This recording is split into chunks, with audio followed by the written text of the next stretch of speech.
संभल में हिंदू और मुसलमानों के साथ हुई शांति समिति की बैठक में पुलिस ने यह ऐलान किया है कि 31 मार्च को ईद की नमाज सिर्फ मस्जिदों में ही पढ़ी जा सकती है, इसके अलावा और कहीं नहीं। अगर कोई व्यक्ति सड़क पर या अपने घर की छत पर ईद की नमाज पढ़ता है तो उसके खिलाफ कानूनी कार्रवाई की जाएगी। पुलिस ने यह फैसला सुरक्षा कारणों से लिया है, लेकिन मुस्लिम पक्ष के कुछ लोग इस फैसले पर सवाल उठा रहे हैं और उन्हें लगता है कि उन्हें जानबूझकर निशाना बनाया जा रहा है। सवाल यह है कि जब घर की छतों पर होली खेली जा सकती है या दिवाली के त्यौहार पर पटाखे फोड़े जा सकते हैं, तो फिर घर की छतों पर नमाज क्यों नहीं पढ़ी जा सकती? भारत में सड़क पर नमाज पढ़ने को लेकर काफ़ी विवाद होता रहा है और इसका कारण यह है कि हमारे देश में इस मुद्दे को लेकर संविधान और कानून में स्पष्टता नहीं है। भारत के संविधान का अनुच्छेद 25 कहता है कि देश के हर नागरिक को अपना धर्म पालन करने की पूरी आज़ादी है, लेकिन यह अनुच्छेद इस बात को स्पष्ट नहीं करता कि क्या लोग किसी भी स्थान पर अपने धर्म का पालन करने के लिए स्वतंत्र हैं। तो ये जो अनुच्छेद है हमारे संविधान का, हर नागरिक को अपने धर्म का पालन करने की पूरी स्वतंत्रता है, लेकिन ये आज़ादी को वो कहां तक ले जा सकता है, कहां किन किन जगहों पर आप धार्मिक अनुष्ठान कर सकते हैं, पूजा कर सकते हैं या नमाज पढ़ सकते हैं, इस पर स्पष्टता नहीं है। हमारे देश में सड़कों पर नमाज पढ़ने का अक्सर विरोध होता रहता है, लेकिन क्या आपने कभी सोचा है कि इसी देश के शहरों में 62% सड़कों पर अतिक्रमण और अवैध कब्जा हो चुका है। लोगों ने सड़कों पर अवैध दुकानें खोल ली हैं, अवैध पार्किंग बना ली गई हैं, अवैध मकान सड़कों पर बने हुए हैं, पूरे के पूरे अवैध बाजार सड़कों पर आ गए हैं। आज अगर आप देखेंगे तो देश की ज़्यादातर सड़कें ऐसी हैं जिनमें कम से कम 50% सड़क पर कोई ना कोई अवैध कब्जा हो चुका है। या तो आधी सड़क पर गाड़ियां खड़ी कर दी गई हैं, पार्किंग बना दी गई है, या उस आधी सड़क पर ठेले लगा दिए गए हैं, अवैध दुकानें बन गई हैं, अतिक्रमण हो चुका है। और आप कम से कम 50% और बहुत सारी जगह तो ऐसी हैं जहां आप पूरी सड़क का सिर्फ 20% हिस्सा ही इस्तेमाल कर सकते हैं, बाकी 80% हिस्सा सड़क का किसी और ने कब्जा उस पर कर लिया है। आज मुख्यमंत्री योगी आदित्यनाथ के एक बयान को लेकर भी बड़ी चर्चा हो रही है और विवाद भी हो रहा है। इस बयान में उन्होंने कहा है कि 100 हिंदू परिवारों के बीच अगर एक मुस्लिम परिवार रहता है तो वो सुरक्षित रह सकता है, लेकिन 100 मुस्लिम परिवारों के बीच अगर 50 हिंदू परिवार भी रहते हैं तब भी वो सुरक्षित नहीं है। 100 हिंदू परिवारों के बीच में 100 हिंदू परिवारों के बीच में एक मुस्लिम परिवार सबसे सुरक्षित रहता है। उसको इसके पर्व और त्योहारों को, उसको अपने सभी मजहबी कर्मों को करने के लिए, या जिस मत और मजहब या संप्रदाय या सेक्ट का अनुयायी होगा उसको उस परंपरा के अनुसार अपने सारे धार्मिक मान्यताओं या उपासना विधि को पूरी स्वतंत्रता होती है। लेकिन मैं कहता हूं 100 परिवारों के बीच में, एक हिंदू की बात तो दूर करिए, 100 मुस्लिम परिवारों के बीच में 50 हिंदू सुरक्षित रह सकता है क्या? नहीं रह सकता। जिस मुस्लिम आक्रमणकारी महमूद गजनवी ने सोमनाथ मंदिर समेत हमारे देश में न जाने कितने मंदिरों को लूटा और हिंदुओं का कत्लेआम किया, उसी महमूद गजनवी के सेनापति सैयद सालार मसूद गाजी को आज भी हमारे देश में एक नायक की तरह पेश किया जाता है और उसकी याद में हर साल मार्च और अप्रैल के महीने में अलग अलग कम से कम 1900 स्थानों पर एक मेला लगता है। सोचिए, 1900 स्थानों पर मेला लगता है और इस मेले का नाम है नेजा मेला। इस बार संभल के पुलिस प्रशासन ने इस मेले को लगाने की परमिशन नहीं दी है और कहा है कि भारत में किसी आक्रमणकारी लुटेरे का महिमा मंडन नहीं हो सकता और उसके नाम पर मेला नहीं लगाया जा सकता। और अब यही मांग बहराइच में भी हो रही है। बहराइच वो जगह है जहां मसूद गाजी की मज़ार है और हर साल इस मेले की शुरुआत बहराइच से ही होती है। मसूद गाजी ने 11वीं शताब्दी में संभल के राजपूत राजा को एक युद्ध में हराया था और इसके बाद वो बहराइच की तरफ चला गया था, जहां कई राजाओं के साथ उसने युद्ध लड़े और इन्हीं युद्धों के दौरान वर्ष 1034 में हिंदू महाराजा सुहेल देव के साथ हुए संघर्ष में उसकी मौत हो गई थी।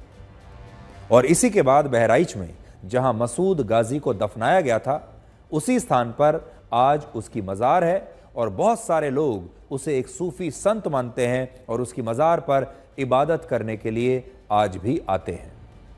आज तक अगर आपको ये गलत लगता है कि मसूद गाजी की याद में हर साल एक मेला लगता है, तो आपको शायद ये बात पता नहीं होगी कि हमारे देश में मुगलों के वंशजों को हर महीने 6,000 रुपये की पेंशन दी जाती है और ये पेंशन सरकारें टैक्स पेयर के पैसे से ही देती हैं। और इसकी शुरुआत भारत के पहले प्रधानमंत्री पंडित जवाहरलाल नेहरू ने वर्ष 1960 में की थी। उस समय मुगलों के वंशजों को हर महीने 250 रुपये की पेंशन दी जाती थी, जो बढ़कर अब हर महीने 6,000 रुपये हो चुकी है।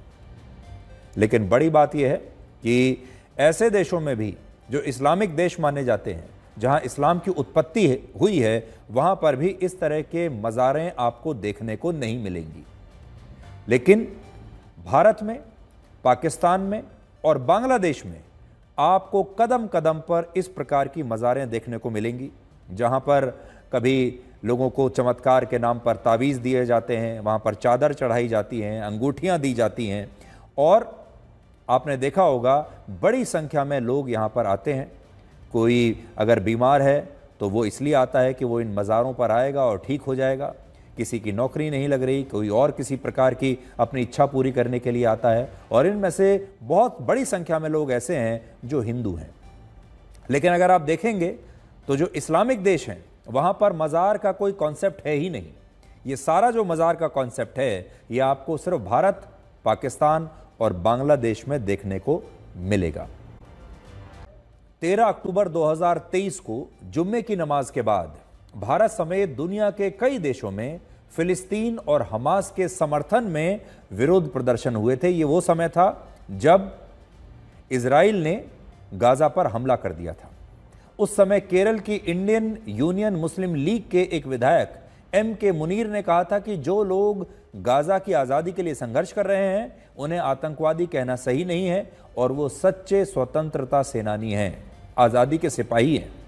हमारे देश में सिर्फ धर्म के नाम पर कुछ कट्टरपंथियों ने हमास को अपना हीरो बताया था और हमास के समर्थन में हमारे अपने देश में कई रैलियां और जुलूस निकाले गए थे देश के अलग अलग शहरों में। लेकिन अब दूसरी तस्वीर देखिए। अब 25 मार्च 2025 को गाजा के ही मुसलमानों ने हमास के खिलाफ अब तक का सबसे बड़ा विरोध प्रदर्शन किया है और कहा है कि उन्हें ना तो युद्ध चाहिए और ना ही ये हमास चाहिए। आप अपनी आंखें मत मलिए, ये गाजा में जो मुसलमान सड़कों पर उतरे हुए हैं, ये हमास के खिलाफ प्रदर्शन कर रहे हैं। गाजा के आम मुसलमानों का कहना है कि उनका असली दुश्मन इजराइल नहीं, बल्कि हमास के वो आतंकवादी हैं जिनके कारण ये तमाम लोग पूरी तरह से आज बर्बाद हो गए हैं। इन लोगों का यह भी कहना है कि अगर हमास को गाजा के लोगों की इतनी ही चिंता होती तो वो इजराइल के बंधकों को उसी दिन छोड़ देता जब गाजा में हजारों आम मुसलमान मारे जा रहे थे। लेकिन हमास ने बंधकों को नहीं छोड़ा और यही कारण है कि अब गाजा के आम मुसलमान ये कहते हैं कि उन्हें ना तो युद्ध चाहिए और ना ही उन्हें हमास चाहिए। क्या आप जानते हैं कि पिछले एक हफ्ते में शेयर बाजार में 27 लाख करोड़ रुपए का उछाल आया है, जो पाकिस्तान की कुल अर्थव्यवस्था के लगभग बराबर है। अक्टूबर 2024 से फरवरी 2025 के बीच जब 5 महीनों में शेयर बाजार में निवेशकों के 92 लाख करोड़ रुपए डूब गए थे, तब यह देश की सबसे चिंताजनक खबर थी और हर कोई इसके बारे में बात कर रहा था। लेकिन जब इसी शेयर बाजार ने इतनी शानदार वापसी की और एक हफ्ते में ही निवेशकों को 27 लाख करोड़ रुपए का फायदा हुआ, तब कहीं भी इसकी कोई चर्चा नहीं हो रही। और इस स्थिति को देखकर हमें वो लाइन याद आ रही है कि सिर्फ एक गलती की देर है, लोग भूल जाएंगे कि आप पहले कितने अच्छे थे। और आज शेयर बाजार के साथ भी यही हुआ है। एक गलती की देर है कि लोग भूल जाते हैं कि आप कितने अच्छे थे। अगर आप देखेंगे तो जीवन में भी अक्सर ऐसा ही होता है।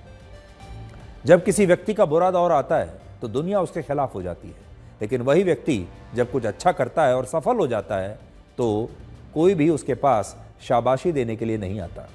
यानी जब लोग असफल होते हैं, जब गर्त में जाते हैं, तो सारे लोग आते हैं आलोचना करने के लिए, लेकिन जब वही व्यक्ति कुछ अच्छा करता है तो लोग भुला देते हैं। अब हम आपको यह दिखाएंगे कि अमेरिका के लोग आजकल सड़कों पर जहां भी टेस्ला की गाड़ियों को देखते हैं तो या तो वो उनमें आग लगा देते हैं या उनमें तोड़फोड़ करते हैं। और ये लोग इलॉन मस्क की उस नई नीति से नाराज हैं जिसके कारण सरकारी नौकरियों को खत्म किया जा रहा है, लोगों की सरकारी नौकरियां ली जा रही हैं। और अमेरिका के लोग अब ये कह रहे हैं कि अगर इलॉन मस्क उन्हें बर्बाद करेंगे तो वो भी बदले में इलॉन मस्क को बर्बाद कर देंगे। अमेरिका के अलग अलग राज्यों और शहरों में टेस्ला की कई गाड़ियां, शोरूम्स, चार्जिंग स्टेशंस और सर्विस सेंटर्स को लोगों ने जला दिया है। इलॉन मस्क के विरोधी केवल टेस्ला के शोरूम्स पर ही हमला नहीं कर रहे, बल्कि वो सड़कों पर खड़ी हुई आम लोगों की टेस्ला गाड़ियों को भी जहां देखते हैं उनमें आग लगा देते हैं। और टेस्ला के कई खरीदारों ने यह शिकायत की है कि उन्हें टेस्ला खरीदने पर अब धमकियां मिल रही हैं। पूरे अमेरिका में हो रहे इन हिंसक विरोध प्रदर्शनों को राष्ट्रपति डोनाल्ड ट्रंप ने घरेलू आतंकवाद बताया है और उन्होंने कहा है कि प्रदर्शनकारियों के साथ आतंकवादियों जैसा सुलूक किया जाएगा। अमेरिकी जांच एजेंसी FBI ने हिंसक प्रदर्शनकारियों को पकड़ने के लिए anti Tesla domestic terrorism task force बनाई है। सोचिए, एक अलग टास्क फोर्स बना दी गई है जो सिर्फ उन लोगों को पकड़ेगी जो टेस्ला की गाड़ियों को नुकसान पहुंचा रहे हैं। और इसका काम गुजरात के अमरेली में एक प्राइमरी स्कूल के बच्चे एक जानलेवा खेल ट्रुथ और डेयर, ये उस खेल का नाम है, इस गेम को खेल रहे थे। और इसी गेम में 30 से ज्यादा बच्चों ने अपने हाथों को ब्लेड से काट लिया। जब एक बच्चे के माता पिता ने चोट के निशान देखे तो उन्होंने बहुत सख्ती से अपने बच्चे से पूछताछ की और तब उन्हें पता चला कि उनके बच्चे ने स्कूल में ट्रुथ और डेयर नाम के गेम में 10 रुपए जीते हैं और ये पैसा उसे अपने हाथों को ब्लेड से काटने पर मिला है। इस बच्चे के परिवार ने जब पुलिस से शिकायत की तो उन्हें पता चला कि एक ही स्कूल के 30 से ज्यादा बच्चे ये जानलेवा ऑनलाइन गेम खेल रहे थे और सभी के हाथों पर एक ही तरह के ब्लेड से काटे जाने के निशान मिले हैं। पुलिस को पता चला कि एक बच्चे ने दूसरे बच्चों से ट्रुथ और डेयर गेम खेलते हुए शर्त लगाई कि अगर वो ब्लेड से अपना हाथ काटेंगे तो उन्हें 10 रुपए मिलेंगे और अगर वो नहीं काट पाए तो उन्हें बदले में 5 रुपए देने होंगे। 10 रुपए जीतने के लिए बच्चों ने अपने हाथों को ब्लेड से काट लिया और अपने घर पर यह कह दिया कि उन्हें मैदान में खेलते हुए ये चोट लग गई। अब सोचिए, अगर मासूम बच्चों ने खेल खेल में गलती से ब्लेड से गहरा घाव कर लिया होता तो उनके हाथ की नस कट सकती थी, उनकी जान भी जा सकती थी।